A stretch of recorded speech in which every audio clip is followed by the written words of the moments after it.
Hola, ¿qué tal?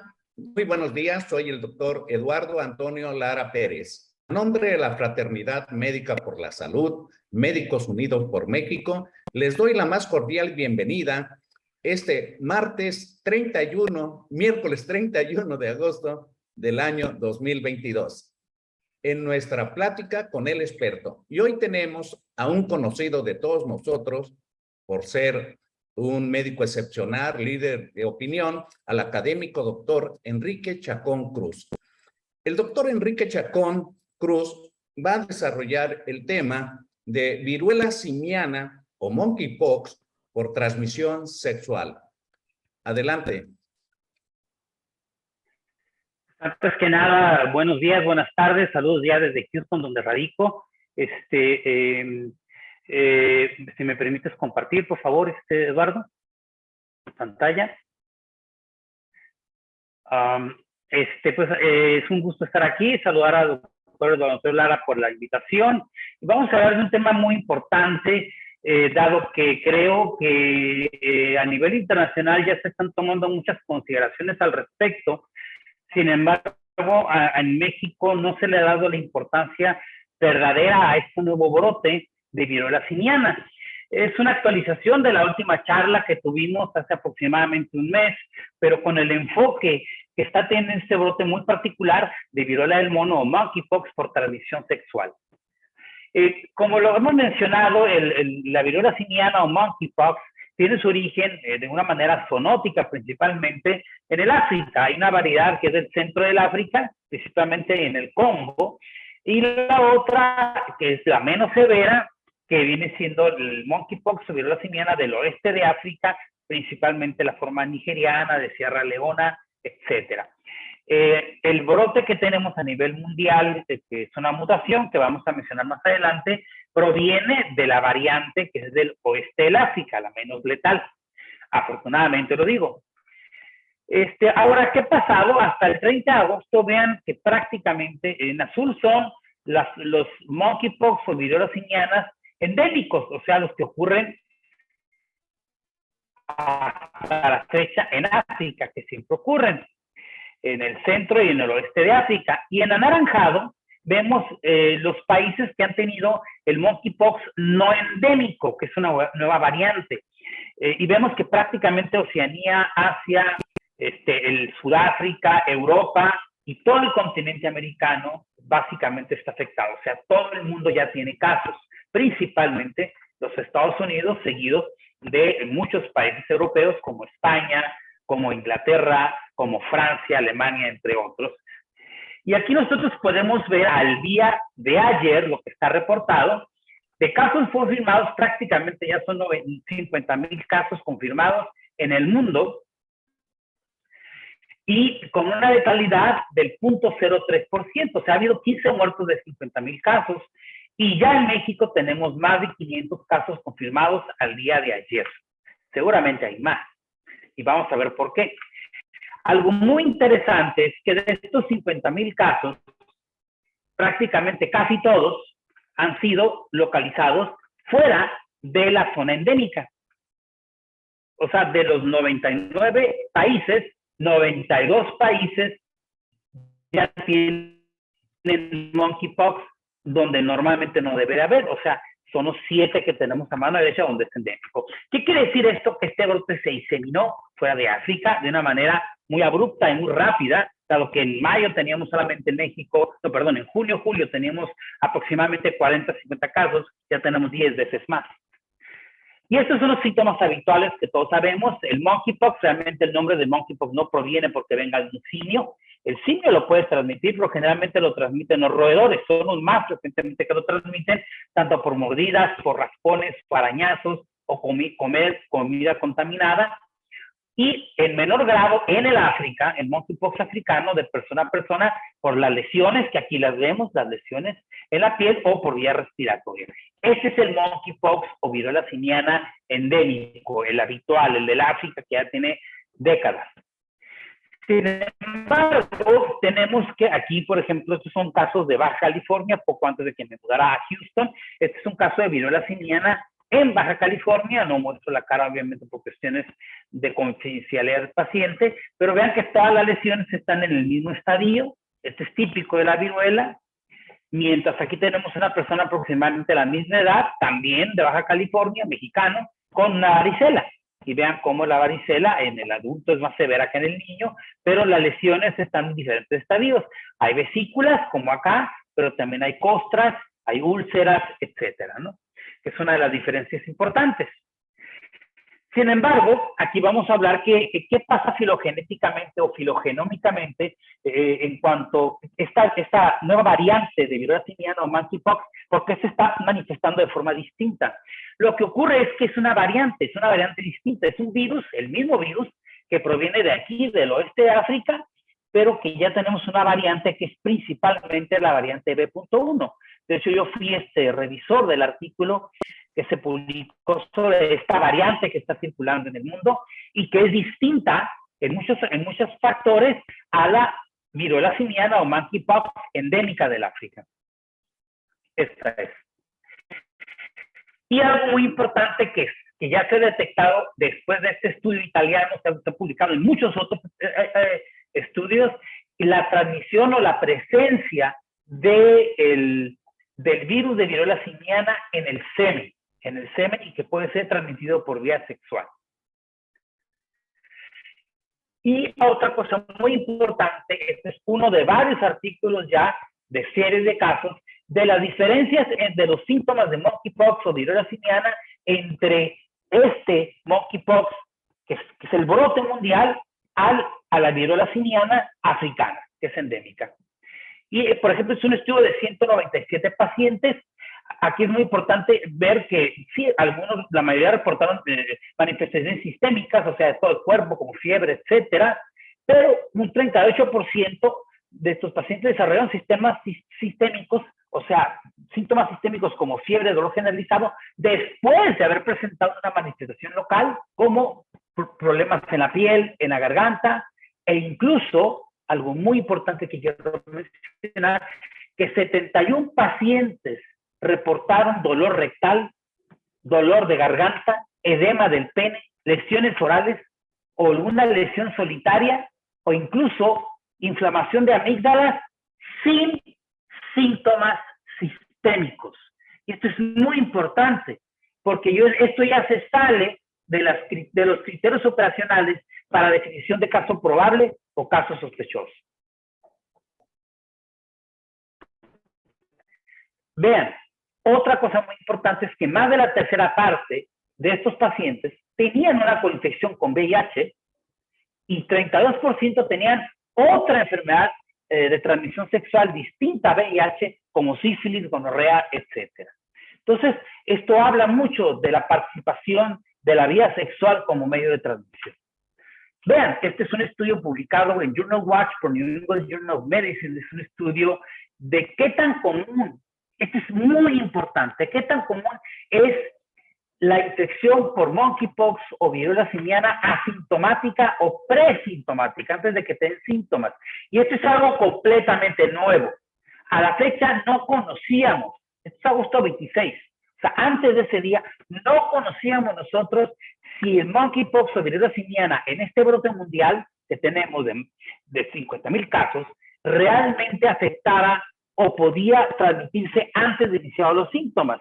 Entonces, en este estudio en Europa, 705 hombres que tienen sexo con hombre que iban a chequeo por VIH o por profilaxis post acto sexual con personas con VIH. De estos 705 se hizo un screening y 271 tenían monkeypox. Y sí, algunos tenían síntomas, pero no fueron por el monkeypox, fueron a su revisión por el VIH. De 200 pacientes sin síntomas de monkeypox, 6.5% dieron positivos para monkeypox. O sea, 6.5% eran asintomáticos.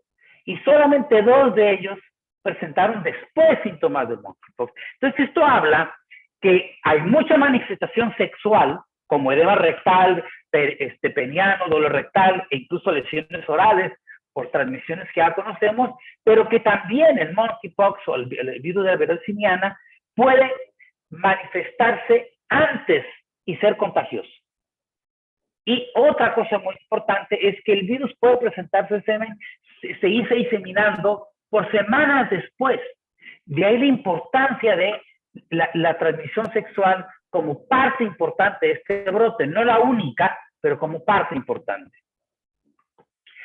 Y bueno, este es algo ya que el Instituto Nacional de la Salud de los Estados Unidos, de los retos que tenemos para el manejo y el control de este brote mundial de viruela simiana, es que hay que notar que el patrón epidemiológico de este brote mundial de viruela simiana semeja mucho en los 80 los primeros casos de SIDA, porque la gran mayoría de los casos, de los primeros casos de SIDA que hubo en el mundo, como de estos casos de viruela simiana en el mundo actualmente, ocurren casi todos en hombres que tienen sexo con hombres. Y esto no es una estigmatización ni es ninguna discriminación desde una perspectiva. Al contrario, tenemos que proteger a esta población, pero también tenemos que protegerlos para protegerlos a ellos y para que esta enfermedad no progrese a otros grupos poblacionales, que ya está ocurriendo transmisión en mujeres, en niños e incluso en bebés. El CDC, hasta el día de hoy, en el brote actual de viruela simiana o monkeypox, la propagación del virus se produce principalmente a través del contacto personal y sexual cercano. Esto ya el CDC ya lo dictaminó. Dadas estas circunstancias, los mensajes de salud pública que tenemos que hacer en todo el mundo deben indicar que la viruela simiana o monkeypox también es una infección de transmisión sexual, pero obviamente también hay otros modos de diseminación establecidos, como es el contacto estrecho, la vía respiratoria.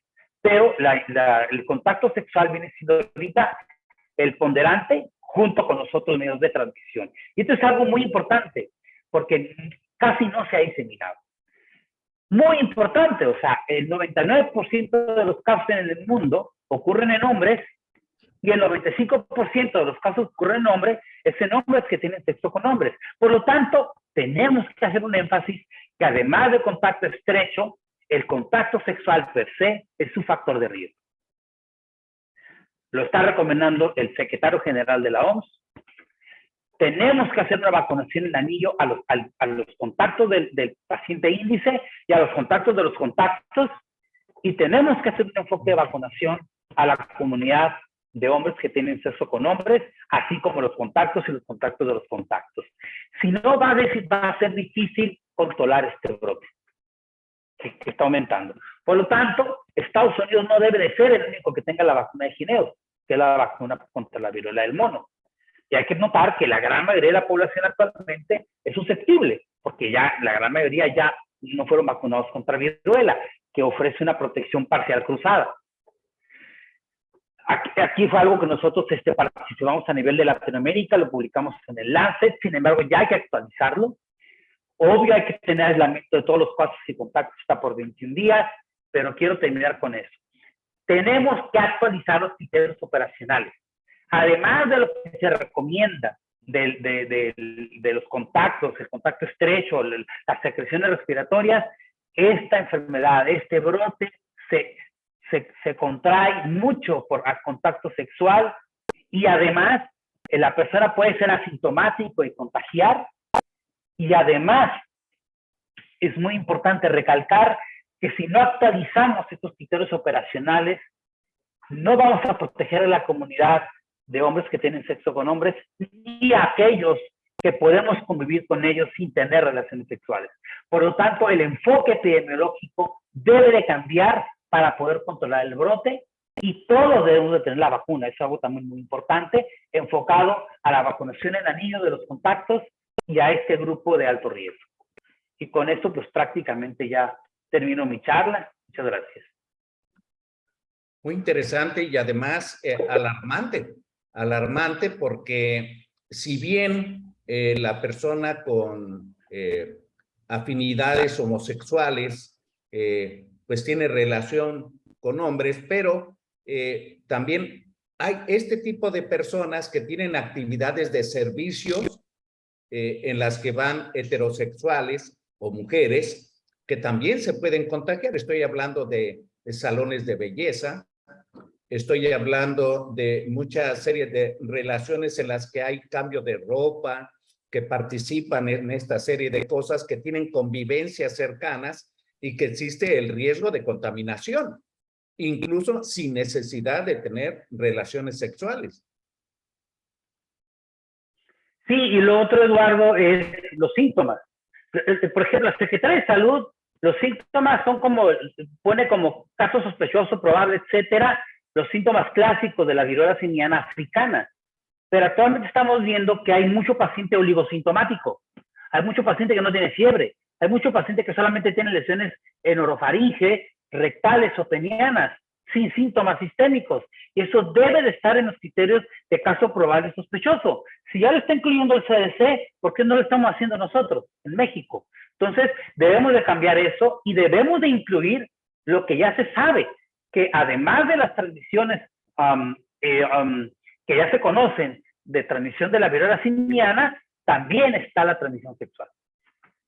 Y yo creo que algo que también está pendiente en México, que al menos yo no estoy enterado, no sé si tú puedas sacarme de la duda, es que de los casos ya confirmados, necesitan un estudio epidemiológico de los contactos en un cerco sanitario para saber qué va a pasar y tratar de detener el contagio y la diseminación.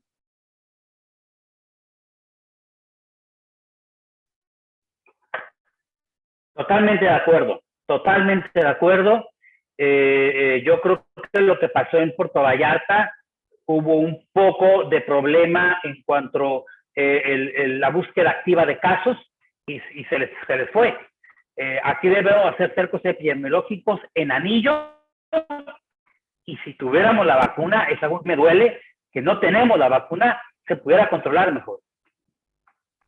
Pues definitivamente que es importante esta actualización que nos das, porque nos deja una nueva visión al clínico, al médico de primer contacto, de segundo contacto, al médico especialista, que no ande mucho por las ramas, que piense primero en la enfermedad, que trate de diagnosticarla, aislar al paciente, buscar los contactos, hacer un estudio epidemiológico, reportarlo y estar vigilando la evolución, porque además lleva un desfase de tiempo que es contagiante y debemos de estar alerta. No sé, un mensaje final, doctor Chacón, para cerrar esta transmisión. Simplemente la viruela del mono está cambiando totalmente a lo que es la viruela del mono africana. Debemos estar conscientes de los nuevos mecanismos de transmisión, de la transmisión de pacientes incluso sin síntomas o muy pocos síntomas. Y ante eso tenemos que estar alertas en cuanto a tener nuevas definiciones operacionales de un caso sospechoso o probable, y todos debemos de participar y todos nos debemos de cuidar. Muchas gracias, como siempre, académico doctor Enrique Chacón Cruz, por su participación a nombre de la Fraternidad Médica por la Salud, Médicos Unidos por México. Hasta pronto.